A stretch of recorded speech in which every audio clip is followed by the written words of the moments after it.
দেশের আলোচিত মডেল ও অভিনেত্রী মেঘনা আলম আবারও সংবাদের শিরোনামে। ৩১ আগস্ট নিজের ফেসবুক অ্যাকাউন্টে এক দীর্ঘ পোস্ট দিয়ে তিনি জানিয়েছেন, তার চরিত্র নিয়ে যেসব অপপ্রচার চলছে তা বন্ধ হওয়া জরুরি। একই সঙ্গে তিনি দাবি করেছেন এখনও তিনি অবিবাহিত ও কুমারী। ফেসবুকে মেঘনা আলম লিখেছেন, আল কুরআন আল্লাহর সর্বশেষ বাণী। আজ আদালতে আমি শপথ করছি সেই কুরআন হাতে নিয়ে, যেটি আমাকে উপহার দিয়েছিল ঈসা, আরেকটি যেটি সৌদি বাদশাহ কর্তৃক মুদ্রিত ও সৌদি দূতাবাসের সরকারি অনুষ্ঠানে বিতরণকৃত।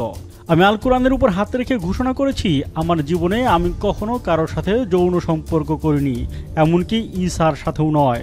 আমাকে চরিত্রহীন বা লম্পট প্রমাণের যে কোনো অপচেষ্টা বন্ধ হোক। তিনি আরও লিখেন, আমাদের সমাজে মানুষ প্রায় ভুল করে দাড়ি জুব্বা বুরখা দেখলেই মনে করে সেটিই পবিত্রতার প্রতীক। আর কোনো নারী খোলামেলা পোশাক পরলেই ধরে নেয় সে সহজলভ্য, কিন্তু বাহ্যিক চেহারা দিয়ে অন্তর বোঝা যায় না।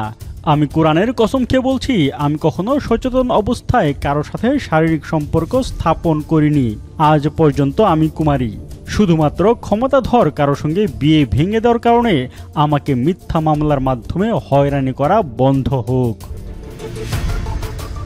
সবশেষে মেঘনা আলম লিখেছেন, ইতিহাসে বারবার নারীকেই অগ্নি পরীক্ষা দিতে হয়, অথচ পুরুষ থেকে যায় প্রশ্নহীন, নিরাপদ ও অব্যাহতিপ্রাপ্ত। গত ৯ এপ্রিল রাতে রাজধানীর বাসা থেকে গোয়েন্দা পুলিশের একটি দল মেঘনা আলমকে আটক করে স্বরাষ্ট্র মন্ত্রণালয়ের নির্দেশে পরদিন আদালত তাকে বিশেষ ক্ষমতা আইনে ৩০ দিনের জন্য আটক রাখার আদেশ দেন। পরে চাঁদাবাজির মামলায়ও তাকে গ্রেপ্তার দেখানো হয়। বিনোদন ডেস্ক, বাংলাদেশের খবর।